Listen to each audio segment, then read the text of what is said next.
Bonjour, je m'appelle Audrey, je suis créatrice et pâtissière de l'atelier des gâteaux et aujourd'hui on va apprendre comment personnaliser un gâteau.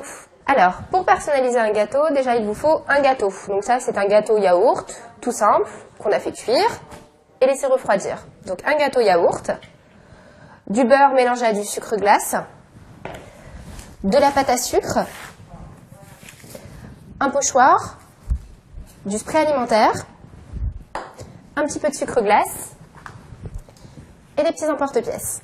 On va commencer à s'occuper de notre gâteau qu'on va recouvrir de pâte à sucre. Avant de le recouvrir de pâte à sucre, il faut l'enrober de beurre et de sucre glace pour faire adhérer la pâte à sucre au gâteau. Donc pour ça, j'ai mis du beurre et du sucre glace, donc autant de beurre que de sucre glace dans un bol, et je l'ai fait monter au batteur jusqu'à obtenir cette texture bien blanche.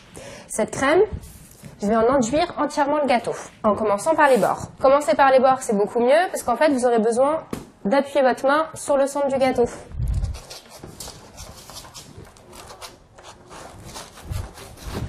Quand on a fini les bords du gâteau, on va faire le dessus du gâteau.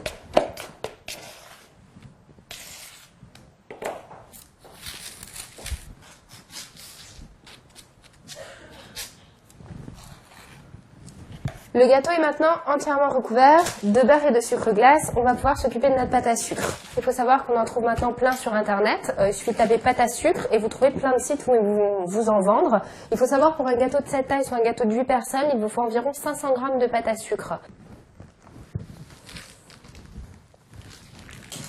Toujours travailler la pâte à sucre sur un plan de travail bien propre, parce qu'il faut savoir qu'elle va attirer toutes les impuretés, vous risquez d'avoir des petits morceaux de gâteau à l'intérieur. Donc pensez à bien nettoyer votre plan de travail avant de commencer à la travailler. Un petit peu de sucre glace à côté, ça va aider à ce qu'elle n'adhère pas. Maintenant qu'on a réalisé une boule avec notre pâte à sucre, on va tout simplement l'étaler. Alors pour ça, saupoudrez bien le plan de travail de sucre glace, ainsi que le dessus de la pâte, un grand rouleau à pâtisserie et on étale. Ce qui est très important, à chaque fois que vous étalez votre pâte, c'est de vérifier qu'elle ne colle pas en dessous. Donc régulièrement, il faut la décoller, remettre un petit peu de sucre glace et la tourner. Donc en principe, on la tourne d'un quart à chaque fois.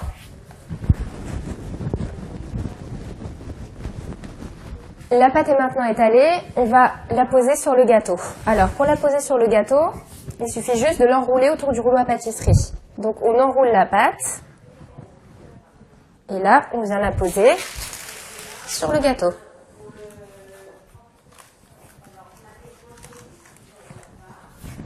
On commence par les côtés.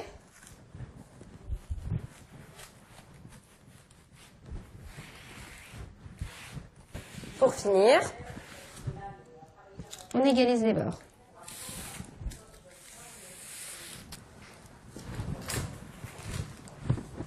Maintenant, on va rentrer l'excédent de pâte en dessous à l'aide du couteau.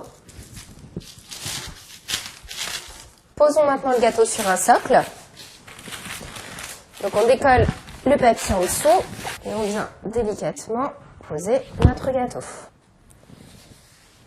Pour finir la décoration, on va se servir d'un pochoir et de spray alimentaire. Alors des sprays comme ça, on en trouve dans les boutiques spécialisées. Alors le spray en fait de ce style, c'est tout simplement du beurre de cacao avec du chocolat qui va donner un effet velours sur votre gâteau.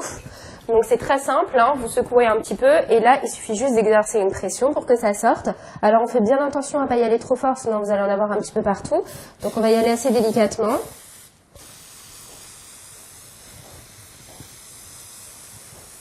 Et après, pour terminer, il suffit juste d'enlever le pochoir. On va maintenant se servir de la même pâte à sucre qu'on a utilisée pour faire des petites fleurs. Alors pour ça, il faut des petits emporte-pièces en forme de fleurs. Donc il en existe plein de sortes, de toutes les tailles. Donc on va reprendre un petit peu de sucre glace et venir étaler la pâte à sucre. On va maintenant détailler les formes à l'aide de l'emporte-pièce. Pour coller les fleurs entre elles, on va se servir d'un pinceau pour mettre une petite goutte d'eau sur la grande, poser la petite dessus.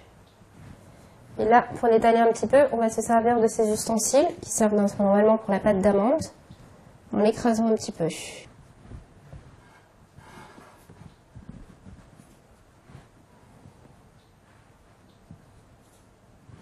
Et voilà comment personnaliser un gâteau d'anniversaire.